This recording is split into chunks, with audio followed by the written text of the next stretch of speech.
Ah, Saints Row. You rose from a puckish rogue on the street to a ruthless gang leader packing heat. You went from pimps and hoes to nationwide homes. And now you're... What the is this? President of the United States!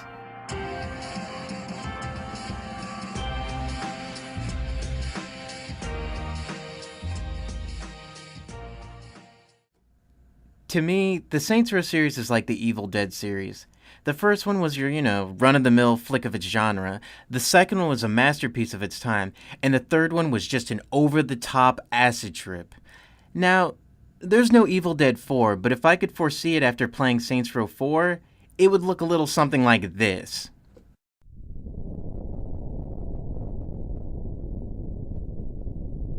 In Saints Row 4, you are now President of the United States. Tough choices must be made, but you live for this. It's pretty much a typical day in the White House until... Seriously? You want me to read this? Fucking... Aliens attack? I'ma let you finish, but you gotta know that this Seriously, Volition? But... Aliens? But the kids love it. You know, we used to be a gang. Look, you gotta sit your But aliens? do a Saints Flow commercial. I understand the third game when we were sipping orange juice instead of wine glasses, but aliens. Now, Dentenshi, I know you're stressed, but it's fine. It's fine. Fine. Fine my ass. Don't think I forgot about this little number. A fedora, seriously. I'm sorry, but I don't do fedoras. Oh, come on. You look like Moonwalker with the hat on, baby. It look good. The Saints used to mean something.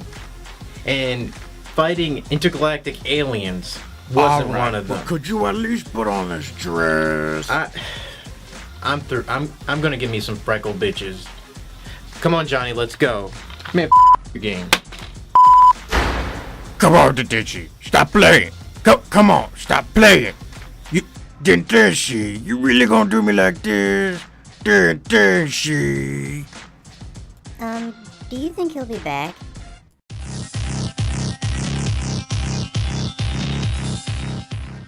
You guys should be lucky I even came back. I had a promotional shoot for GTA 5, but they had to cancel because I wasn't urban enough.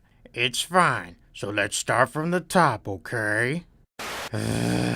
Anyway, it's pretty much a typical day in the White House until the alien race known as the Zen attack. As you gear up for a thorough ass-kicking, your gangmates, crew, associates, co-workers? Whatever. Anyway, your friends and peers are abducted one by one. Soon you find yourself face to face with the mighty alien overlord Zinyak and challenge him. Ultimately you fail and Zinyak imprisons you into his own virtual reality hell, where the Saints must overcome their darkest fears. You, your friends, and peers must escape and conquer Zinyak's game. Saints Row 4 is a kaleidoscope of an adventure, and another leap in the series' over-the-top gameplay, figuratively and literally. In this installment of the game, you have been trapped into a virtual reality world resembling Steelport, and have been granted superpowers. I'll start off by saying Volition did a fantastic job implementing the superpowers into the game. Whether you're leaping buildings in a single bound, gliding, using telekinesis to manipulate objects around you, throwing people to freeze and burn your enemies, or stomping the yard to make enemies bow before your feet, the ladies and gentlemen at Volition made an amazing game. They've given useful ideas and ways to expand your superpowers and weaponry into activities, old and new, making them feel fresh and exciting. Mind Over Murder expands the wacky Genki games with your psychic powers. Blazin' is a free-running take on the series' trailblazing activity, and Super Fight Club puts all your combat skills to the test against some of the Saints' oldest and newest rivals. Overall, I loved the new activities, but felt Super Fight Club was the weakest activity out of the bunch, as it didn't live up to the previous Fight Club Saints Row 2 had, and with the new fighting engine Volition provided in the third, it's a mystery why they passed it up. The RPG leveling up system from Saints Row the Third has been slightly tweaked to disallow certain infinite unlocks, but I still feel you gain too much power less than halfway through the game. But nonetheless, the act of leveling up in an open world game is just as satisfying as ever, and the larger competition could really learn from this. This time around, Volition has set up over 1,000 orbs called clusters around virtual Steelport that will allow you to upgrade and enhance your superpowers. I'm not gonna lie, but I hated this idea and think Volition should have placed less orbs around the city, as this artificially lengthens the game and becomes monotonous after collecting so many orbs. Enemy AI and combat are very fun, and the series continues to build on the excitement with the addition of this installment's weapon customization feature. Simply changing the skin of a weapon can change the way it looks, and hell, even the effect it makes when firing. Graphically, it's more or less the same as Saints Row the Third, but my biggest complaint is that it remains dark, all, if not 85% of the adventure in Steelport, till the post-game where you can finally control VR Steelport's fighting. Speaking of which, it would have been nice if they added a sandbox creation mode for virtual Steelport, where you could mess around and tinker with the various options. The writing and acting this time around is the best the series has had since the second one. Everyone fits their role, and there are a ton of throwbacks and references for old fans to see.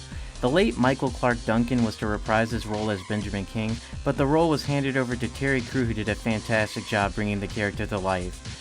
Now I know Terry Crew isn't Michael Clark Duncan, cause you just can't beat that bass, but come on, the guy did a great job. But now, I know I'm in the minority here and I'm gonna get a lot of crap, but the only voices I didn't like were some of the created character voices, like the corny Southern Belle and French accent. I also found well-known celebrity voices like Laura Bailey and Troy Baker just didn't fit and absolutely broke the immersion of the game. Overall, like I said, it's a great game. Just not a great Saints Row game. Hear me out, listen. Saints Row 4 is an awesome game. It's damn near the best superhero game I've ever played, and like any other open world game, it has its bugs and glitches. Now I know it's far from perfect. It froze on me twice during my first playthrough, and I played on the PC version too, so console versions may differ from the version I played. I love the idea of superpowers and flying around in an open world, but in a Saints Row game, it just doesn't fit. I really enjoyed Saints Row 4 and would love to see Volition make an original new superhero IP with this engine. Maybe it's just me being stubborn, but I just couldn't see the next Saints Row game being another superhero simulator. This is one fan's voice, remember that. I speak for no one. I'm not asking for realism, but I want future games to feature over-the-top stylish action instead of pure goofiness. I want to learn fighting moves again, sword fighting, car surfing, and stunt jumping off the most insane heights with my freshly painted motorbike from rim jobs. But, to put it simply, if you're a Saints Row fan who expected 2 or 3's gameplay, look elsewhere, but if you don't care what direction they went with, and you're looking for one of the craziest open world experiences you could get from this gen, you should definitely pick it up. The game's story mode will run you about 10 to 14 hours, and you should be able to get up to 100% completion at around 50 to 60 hours. Alright guys, I'm out of here. This has been Dentenshi, I'll see you guys later, and thank you everyone who supported me on this review. Shoutouts to all of you.